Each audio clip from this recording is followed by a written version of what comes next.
Hello and welcome to News Roundup, where we bring you highlights and key stories.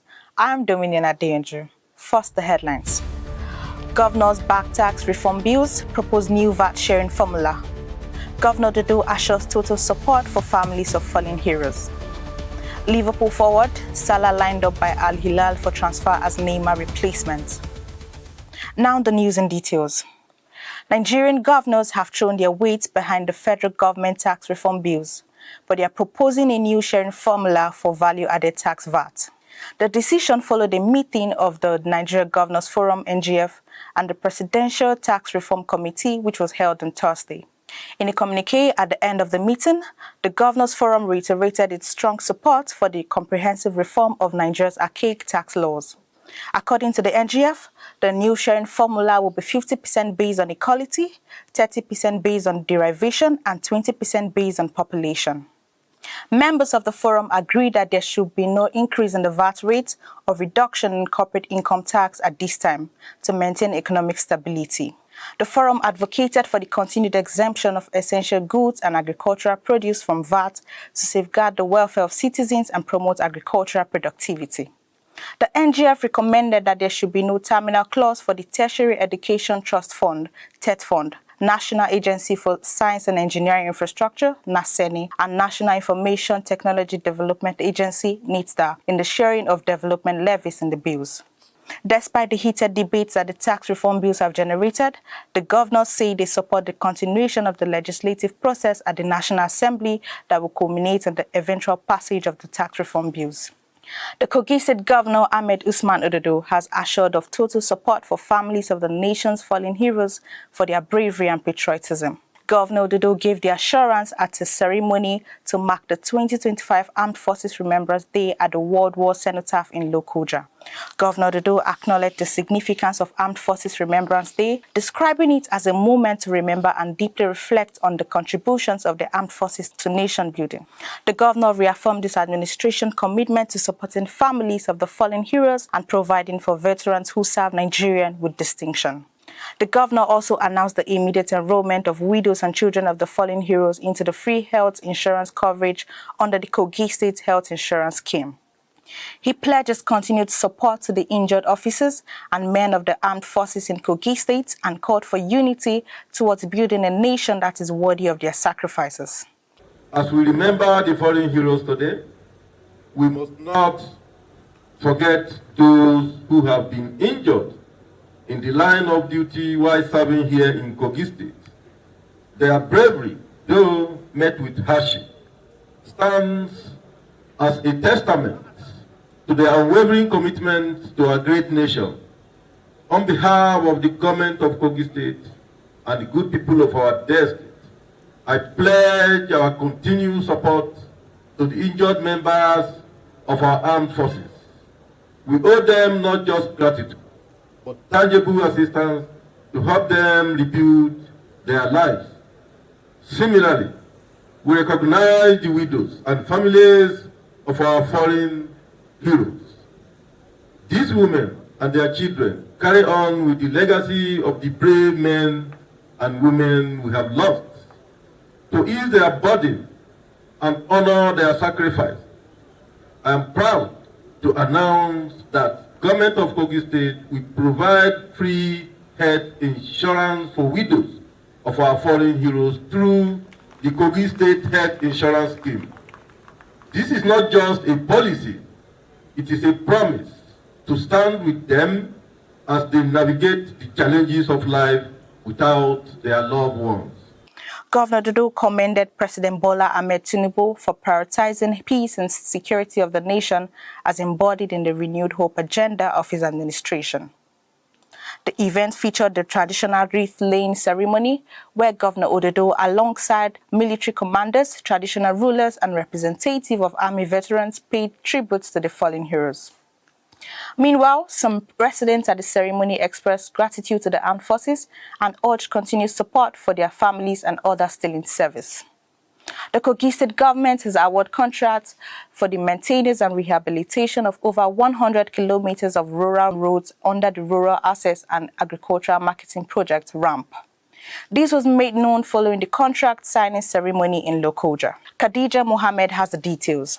Speaking at the event, a Kogi State Project Coordinator, Engineer Shaidu Obansa, said the contracts mark a pivotal step in improving accessibility, boosting agricultural productivity and food security across the state. He expressed the confidence in the ability of the contractors to deliver on the project and reaffirmed the dedication of the government to inclusive rural development under Governor Ahmed Usman Ododo. He noted that the projects were awarded to reputable construction companies after a thorough evaluation process, stressing that identifying successful contractors to execute the project was done to ensure quality delivery and timely completion of the projects. Obansa assured the contractors of the government's support to facilitate efficient and timely execution of the projects, while emphasizing the importance of delivering work that meets specified standards. Speaking on behalf of the contractors, Mohammed Ibrahim of Philco Limited pledged a strong commitment of the contractors to adhere to project timeline and ensuring quality delivery. He expressed gratitude to the state government for the opportunity to contribute to its vision for rural development, noting that these projects are aimed at fostering economic growth, improving livelihoods, and enhancing rural accessibility in line with the government's development agenda. It will be recalled that in October last year, the Kogi State government awarded contract for construction of 65.25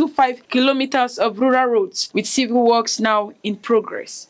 In a related development, the Kogi State government is to spend over 7 billion naira to revamp additional 88 primary healthcare centers across the 21 local government areas in the state.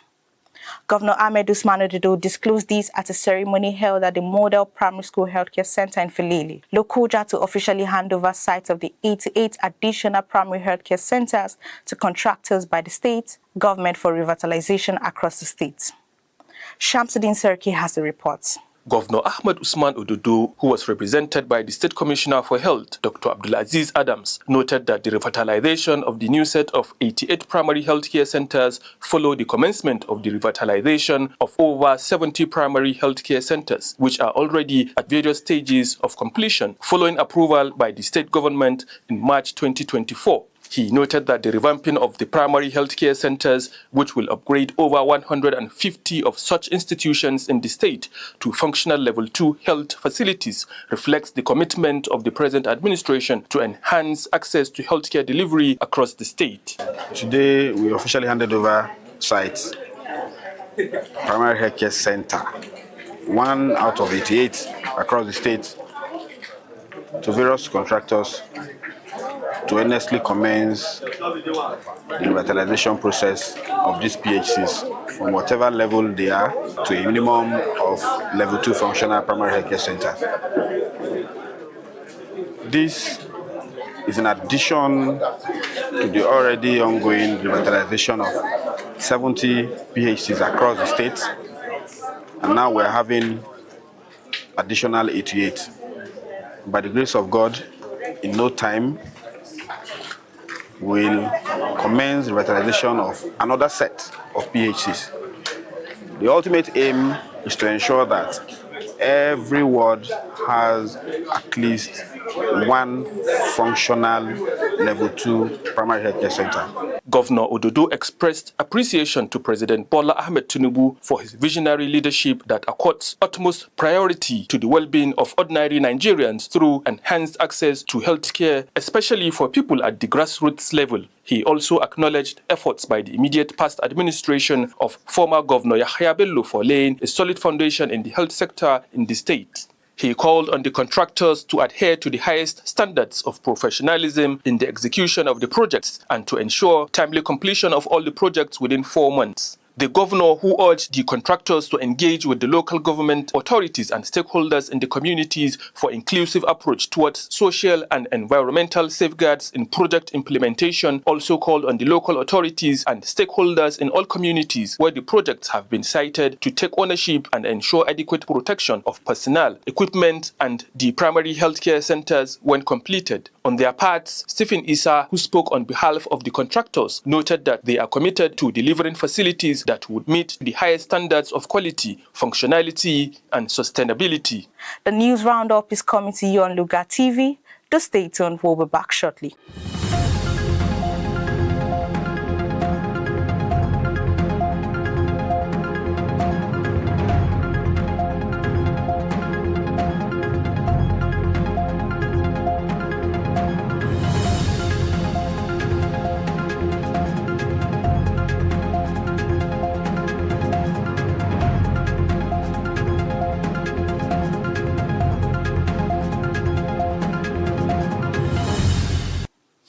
Welcome back. The Confluence University of Science and Technology, KUSTEC, OSARA, has announced the removal of the mandatory tax clearance certificate, TCC, as a registration requirement for both new and returning students. The decision was made following a directive from the Executive Governor of Kogi State, Ahmed Usman Ododo. The Vice-Chancellor, Professor Abdulrahman Asipita Salawu, made this announcement after receiving the Governor's directive through the Chairman of the Kogi State Board of Internal Revenue Service, Sule Enihe. The statement added that the previous requirement, which had been instituted by the Revenue Board, has now been officially cancelled. Professor Asipita further expressed gratitude to Governor Ododo for being responsive to public concerns and for listening to the outcry of the masses. The Kogi State government has said there are plans to scale up investment towards stabilizing cost of housing in the state. The Commissioner for Housing and Urban Development, Honorable Taye Abanika, made this known in a statement in Lokoja while responding to concerns over escalating costs of rent in Lokoja and major towns in the state. Honorable Abanika emphasized that no official letter addressing the issue has been received by his office or the ministry despite claims circulating online. He has, however, offered clarifications as a public servant committed to the well-being of the people and in line with the mantra of the administration of Governor Ahmed Usman Ododo. He said the ministry acknowledges ongoing housing challenges faced by residents of Lokoja and across the state and noted that the administration of Governor Ahmed Usman Ododo is committed to tackling the menace of housing deficits through various proactive measures aimed at easing housing shortages in the state.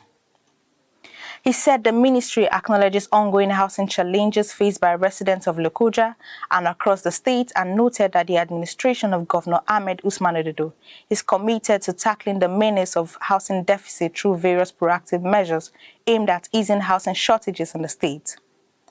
He outlined key initiatives which he noted include the development of new housing assets and layouts aimed at boosting investment in housing and reducing housing deficits. The commissioner added that the ministry is drafting a comprehensive housing policy to regulate cost of rent and prevent arbitrary hikes, ensuring fairness and affordability of all citizens.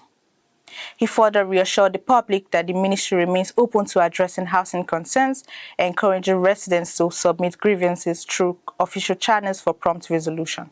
He noted that the government's efforts are part of a broader commitment to making decent and affordable housing a reality for the people of Kogi State. In another development, the Kogi State government has announced plans to organize the first ever Kogi State Medium and Small and Micro Enterprises Financial Inclusion Conference to empower small businesses and foster financial inclusion for entrepreneurs in all parts of the state. The Managing Director, Kogi Enterprise Development Agency, KEDA, Honorable Mohammed Okiji, made this known in a statement in Lokoja on Monday. He noted that the conference scheduled to take place on the 30th of January 2025 aims to bring together stakeholders, business owners, and financial experts to chart a course for the empowerment of small businesses and the promotion of financial inclusion in the state. He emphasized the importance of equipping MSMEs with the tools and knowledge needed to thrive in a competitive economy in line with global best practices. He added that the conference will feature workshops, panel discussions, talent hunts, networking opportunities, policy advocacy, and exhibition opportunities describing MSMEs as the backbone of economic growth, financial inclusion, and sustainable development in any society. The Managing Director of KEDA also announced that the conference is part of KEDA's broader mission to foster sustainable development and economic growth, noting that the conference will provide a platform for entrepreneurs to showcase their skills, products, and ideas to a larger gathering of stakeholders and potential investors. Moving on to sports, Al Hilal are ready to offer Liverpool forward Mohamed Salah a lucrative contract if he wants to leave Europe and play in Saudi Arabia. Mohamed Salah, who is in the last 6 months of his contract at Liverpool, has 21 goals and 17 assists so far this season. Saudi champions, Al Hilal are looking for a high-profile signing to replace Neymar. Neymar's contract runs out at the end of this season, and Al Hilal can offer to make Salah one of the star names at the expanded Club World Cup in the United States of America. And that's it on News Roundup. Until next week, I am Dominion Adenju. Thank you for staying with us.